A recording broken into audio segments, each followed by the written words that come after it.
శ్రీమన్నారాయణ దగ్గరికి ఇంద్రుడు వెళ్ళాడు. అయ్యా నా సామ్రాజ్యాన్ని తీసుకొని నా మీద పెత్తనం చేస్తున్నాడంటే అప్పుడు విష్ణుమూర్తి చూశాడు.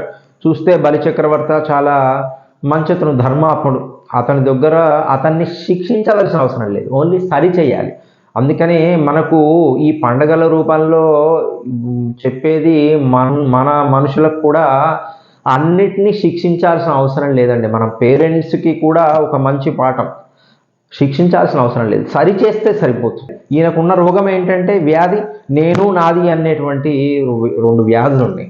ఆ వ్యాధిని తగ్గించాలి. వెంటనే పరమాత్మ ఒక వామన అవతారాన్ని ఎత్తి సాక్షాత్తు శ్రీమన్నారాయణుడు అని తెలిసిన బలిచక్రవర్తి, ఆహా నేను అది వాడకున్న వ్యాధి అది కదా, నేను నాది తీసుకోవడానికి సాక్షాత్తు లక్ష్మినే తన హృదయంలో కలిగినటువంటి విష్ణువు వచ్చి నా ముందర చేయి చాపాడు కదా అని చెప్పేసరికి శ్రీమన్నారాయణుడు ఆ దానాన్ని తీసుకోవడం మన శుక్రాచార్యులు వద్దన్న, దాని తర్వాత పెరగడము అవన్నీ మనకు తెలిసిన కథనే. ఆ పెరిగిన తర్వాత వెంటనే 2 పాదాలను స్వామి నాది అనేటువంటి బలిచక్రవర్తికి ఉన్నటువంటి సంపదనంతా హరింపజేస్తాడు.